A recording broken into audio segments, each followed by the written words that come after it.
Welcome back to the Seeing Red MMA podcast. I am your host, Dustin, going over UFC Vegas 73 that literally just ended about 5 minutes ago. Mackenzie Dern getting a 5-round unanimous decision over Angela Hill. And then in your co-main event, Anthony Hernandez getting a TKO victory over Edmen Shahbazyan early into the third round, with a couple other notable fights on this card as well too. So just to jump right into it, if you watched the last episode, you know how in love I was with this card and how I thought this card was going to be card of the year. And oh my God, we do not deserve this much high-level MMA in our lives. Thank you, Dana, for putting this on. I'm just going to adjust the camera here a little bit. There we go. But it ended up actually being a pretty good card there, besides the some of the other fights on there. But, I mean, Edmen Shahbazyan, Anthony Hernandez was definitely entertaining. So was, surprisingly, Angela Hill versus Mackenzie Dern was entertaining at times as well. But just to kind of go over the main event, Mackenzie Dern came out guns blazing in that first round there. I mean, she was landing strikes all over the place, very aggressive. Landing some tosses here and there as well, too. A lot of clinch work up against the cage. And, I mean, kudos to Angela Hill, too, because, I mean, she was losing pretty much every spot in that fight, whether if it was on the feet or if it was on the ground. But she was just too tough for her own good and was able to be smart enough to show the ref that she's still in the fight and that it shouldn't be stopped, which, I mean, I get it. If you're watching the fight, I would agree if you're like, just stop the fight. I mean, she's been sitting, especially in that fifth round, she was mounted for literally how many minutes and just sat there? And then Mackenzie Dern was just dropping elbows on her all over. So it's kind of one of those things where it's like, yeah, she might be defending herself and she might be curling up here and there and just rolling and showing that she's still in the fight and she's still conscious. But at the end of the day, was she defending herself, really? I mean, you could make the argument she was because she was trying to avoid the strikes. But if you're getting mounted like that, and someone's dropping strikes down on you, there's only so many places you can go and so many things you can do before the shots just start landing. So, I mean, definitely Mackenzie won the fight. It was like 126 strikes compared to 50. So she almost damn near, she beat her by 75 strikes on the feet. I mean, she actually landed some heavy shots on the ground, too. On the feet. Early in that fight, she landed that straight right, dropped Angela Hill, and then later, I believe it was the fourth round. I don't know. I don't think I will go back and watch this fight, but I did. It did just end, so it's somewhat fresh in the mind. She landed that big step-in knee there, which, I mean, Angela Hill's got a chin, because that knee, that was vicious. She landed it right on the money. And with a strike like that, I mean, I wouldn't be surprised if she went out from it, but yeah, Mackenzie Dern calls out like a Zhang Yan. She calls out Rose Namajunas. I say you give her Jessica Andrade. Give her a girl who's known for her really heavy hands there, who can defend herself on the ground, especially when it comes to those clinch positions, is very strong. But give her someone who can actually hit really hard, because there were some openings where Mackenzie Dern on the feet, it got a little dicey there, where there was openings where she could have got hit, but Angela was just more focused on getting taken down. But you give her a girl like Jessica Andrade who just swings from the hip, I think that's the fight to make on something like this there. And if Mackenzie Dern gets past Jessica Andrade, give her a top 5 opponent in this division. We move on to the co-main event. Edmen Shahbazyan, Anthony Hernandez. Like I said, Anthony Hernandez did get early third round TKO. That first round of Edmen, I mean, Edmen was on point. That jab he was landing was crispy. He was landing it the whole time. There was a couple moments there I was like, Edmen looks good. He's looking really good right now. But just Hernandez has got that dog in him, and he just kept coming forward, kept taking him down, and he kept going for the same choke as well, too, which is a very interesting choke where he kind of goes over the back and under the armpit and then kind of almost like a Darce guillotine in a way. Like he did it to Rodolfo Vieira, where he's got the arm in the choke. So imagine the arm is going across right here and under my armpit. That's how he kind of goes for his guillotines, because he wants that blood choke instead of just straight cutting off the airway, which, I mean, he went for it the whole time. He had him in some pretty dangerous positions, especially on his back. He was going for that. Against the cage, he was looking for that. It was kind of like his go-to move, as we can tell, which, I mean, hey, if it's not broke, don't fix it, in my opinion. But It just sucks for Edmund because, I mean, his last fight he got that big win over Dolce Lunga. You know what? I'm not even going to try it. Not even going to try it. It's a really tough last name. But he got a big win in his last fight there, a TKO win. And we're like, is Edmund back? Are we finally going to see the Edmund we've been waiting to see for a long time? The Brad Tavares Edmund Shabaznian? The guy that was knocking people out with head kicks? I mean, it looked like we were for a bit, but as the going got tough, Shabaznian did not. He kind of just took his licks and got TKO'd. So, I mean, good win for Anthony Hernandez. I'd like to see Anthony Hernandez against maybe like a bigger step up because now he's on a 4-fight win streak now. Give him a guy like Derek Brunson or even the loser of Tresean Gore and Bo Nickel. But I know if Bo Nickel beats Tresean Gore, there's no way Anthony Hernandez gets that fight. But if Tresean Gore is able to beat Bo Nickel, you could very well see Bo Nickel face a guy like Anthony Hernandez. Both Contender Series alumni. I think it's a very good fight to make, especially because of their styles do predicate on the ground mostly. We move on to the third to last fight on the main card. Emily Ducote, is that how you say that? Versus Lupi Godinez. This is a pretty good fight. I mean, actually, it was a catchweight fight at the 120. Ducote was, I mean, she was hanging in there, but Lupi Godinez's boxing looked very good there. I mean, I don't know what's in the water down in Mexico right now, but, man, they are tearing it up right now. I know we got Aldana fighting for the belt here soon against Nunes.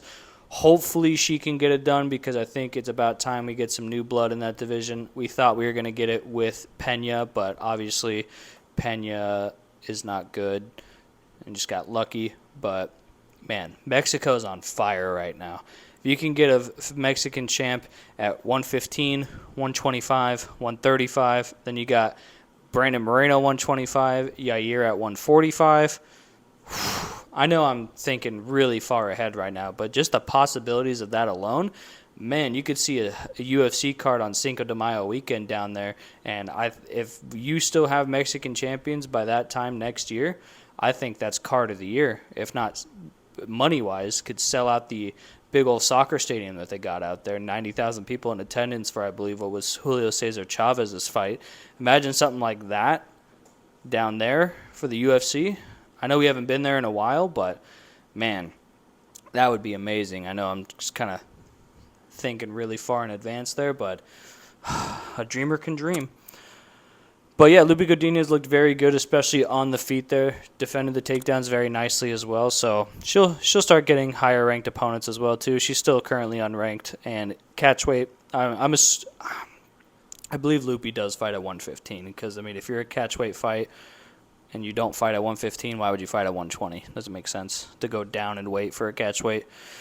But Joaquin Buckley made his welterweight debut, and my God,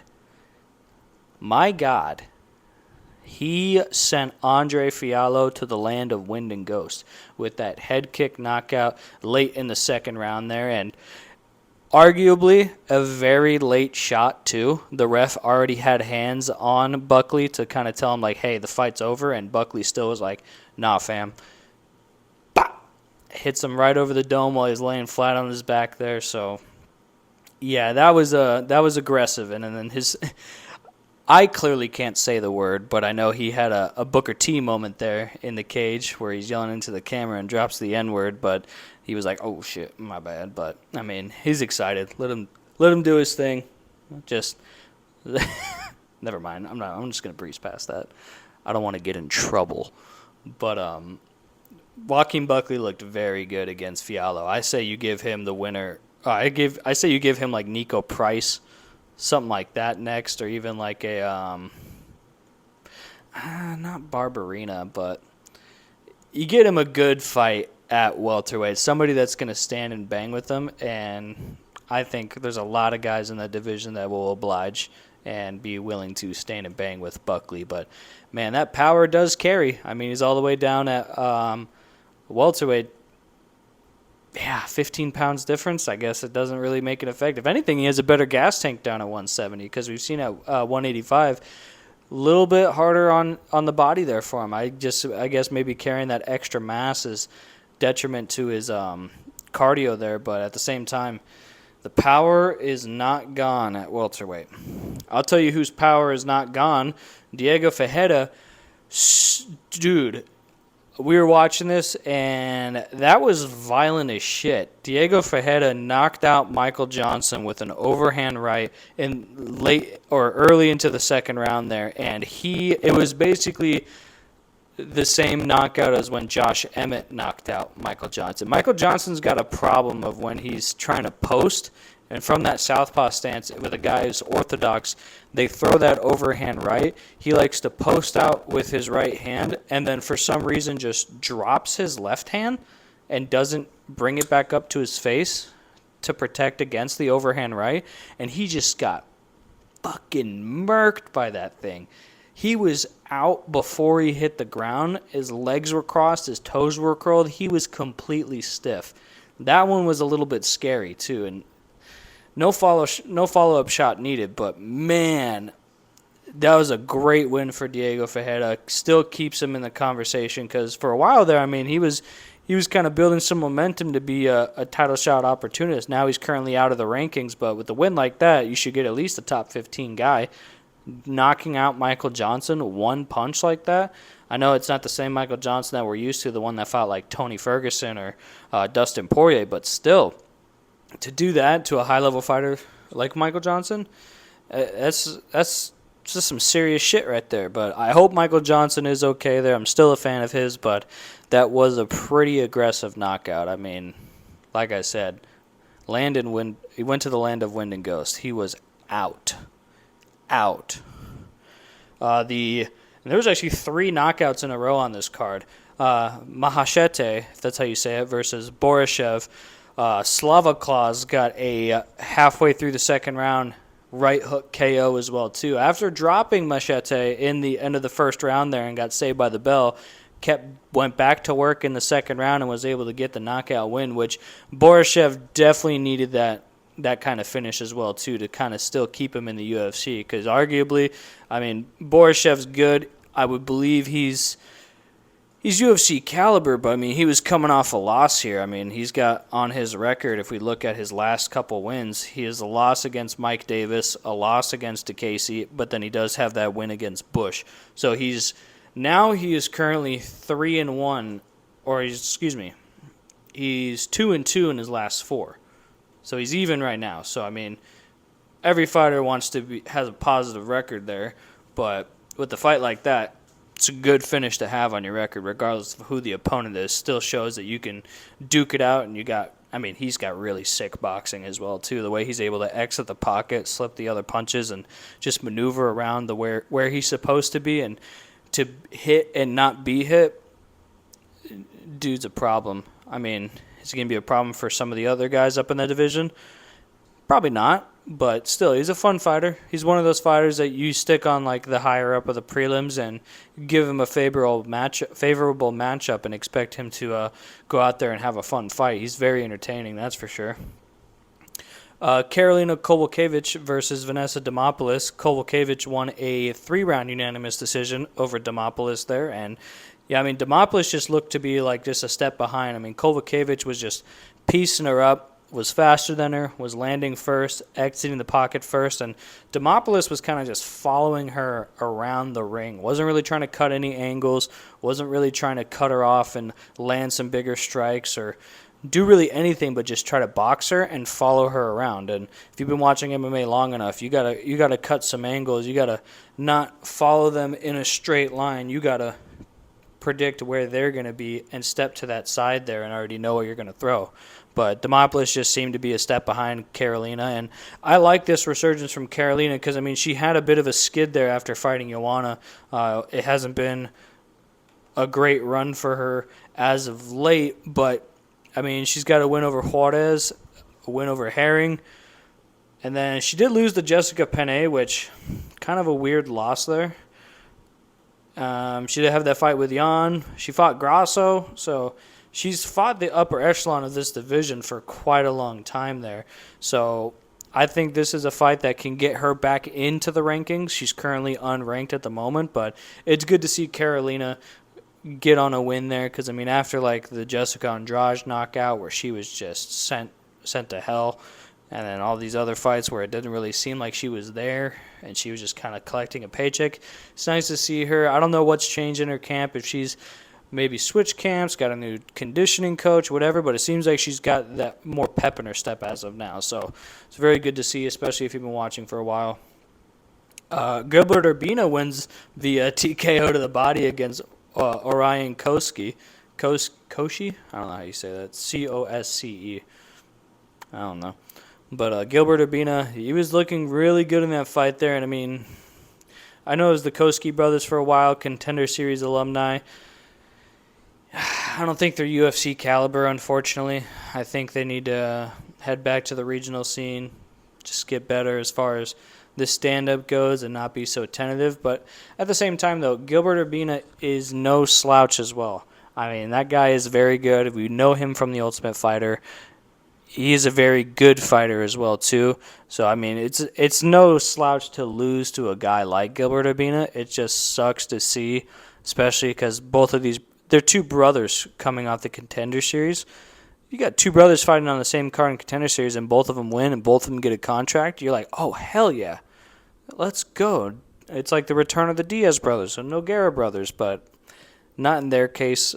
Yeah, Gilbert Urbina is good there. I know he fought Brian Battle on The Ultimate Fighter as well, too, so got some history there. I mean, welterweights, with the younger talent at welterweight right now, like your JDMs, your Brian Battles, your Urbinas, guys like that, the UFC's in good hands, specifically in that division.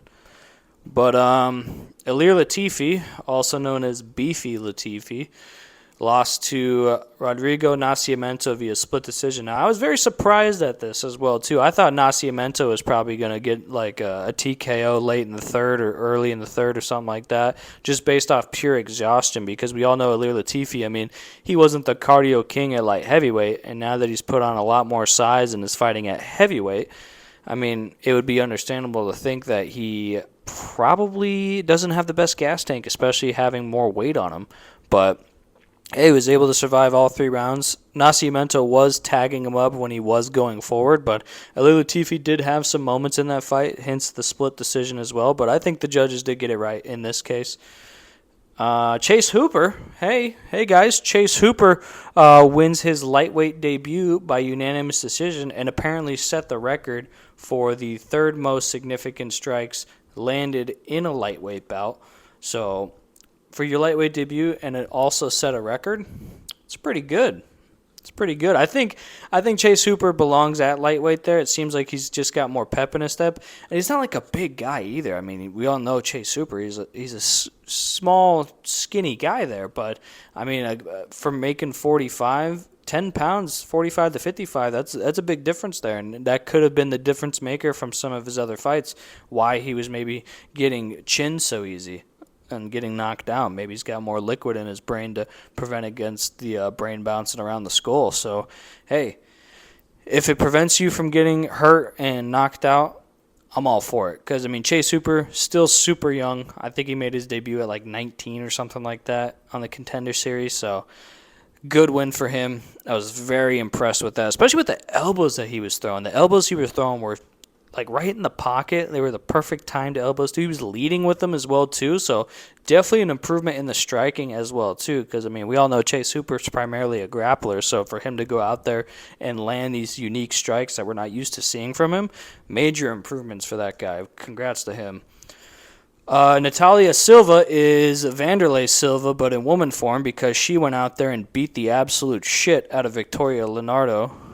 That was aggressive. I mean, she throws so hard for women's flyweight. She was kicking her in the head, slapping her up on the feet. It was a massacre in there. I mean, she got a first round TKO not even 3 minutes into the first round. And you know me, for women's fights, that's hard to do. That's hard to get a first round KO or TKO. I mean, look at Angela Hill eating a knee right up the middle and not even really budging. But Nataliasilva, man, keep an eye out for her. She's gonna go far in this division, especially as far as popularity, because we don't really see a lot of girls out there that fight that aggressively that also get TKO wins in the first round. I mean, if you remember, she does have that spinning back kick KO where the girl tried to like shoot for a takedown, but at the same time she threw the back kick to the body and just so happened to land on the chin, knocked her out. So, I mean, I'm a fan. I didn't really know much about her going into this fight, but after that performance, we need girls like that in this division for sure. So, definitely keeping an eye on her. And then Themba Gorimbo wins unanimous decision over Takashi Sato. This is probably Sato's last fight, guys. I think he's going to get cut because, one, he was getting pieced up on the feet, got dropped in the second round, and then proceeded to get mauled on the ground as well, too. He did have that slight moment at the end of the third as well, where he was on top, landing some elbows as well. But end of the day, though, you're getting beat up on the feet, you're getting beat up on the ground by Gorimbo.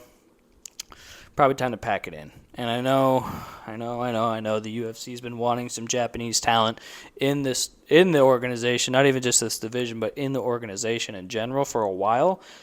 And it sucks when something like this happens because you want to see these guys that are, if we really think about it, Pride, Japanese. Sakuraba, Japanese. Karo Uno, Japanese.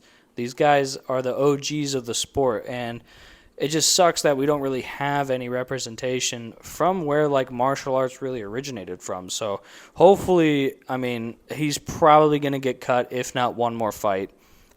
And if he does get cut, or if he does have one more fight, hopefully he gets a massive like knockout or submission win that either one brings him back into the UFC, or two keeps him in the UFC. Because I mean, I enjoy seeing Takashi Sato's name pop out there. I mean, he did get that head kick knockout loss against Brian Battle, but we've found out recently Brian Battle's a dog. I mean, that dude comes to fight. So overall, this card, even though the name value was not there whatsoever, it's pretty entertaining. I mean, Mackenzie Dern just absolutely, beat up Angela Hill for 5 rounds. I mean, there was some moments there. Maybe gave Angela Hill the second round. That's about it. Edmund Shabazian gets beat up for basically two and a quarter rounds against Anthony Hernandez. So big things are coming for Hernandez, for Fluffy. Lupi Godinez, expect her to get some ranked opportunities here soon at 115. And Joaquin Buckley with another highlight reel KO. And also Diego Ferreira. Hopefully Michael Johnson's okay. But if he is okay, I think it might be time to hang it up, because that's the second time you've been chin-checked like that, and it was not pretty. So if he can do something about that and maybe rebound, but yeah, that was a rough one. I mean, in the moment, I'm like, oh, shit, he got knocked out. And then I realized who it was that got knocked out. I'm like, oh, it's not great. It's not very good.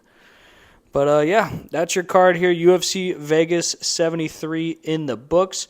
Now, if we look at the events that are upcoming here, today is the 20th. So the next card is going to be June 3rd. So not this Saturday, which is Memorial Day weekend. And the following Saturday, June 3rd, we got Kai Kara France versus Albazi. That's actually going to be a very good fight, I believe. Then the following June 10th, you got Amanda Nunes fighting Irene Aldana on pay-per-view in Vancouver. After that, Martin Vettori versus Cannonier, so on and so forth. We know the kind of schedule of upcoming fights as well. But, yeah, that is your card here for today. If you liked the video, make sure to like and subscribe. Follow me on Twitter at SeeingRedMMA. Other than that, guys, you have yourself a great rest of your day. Till next time, see ya.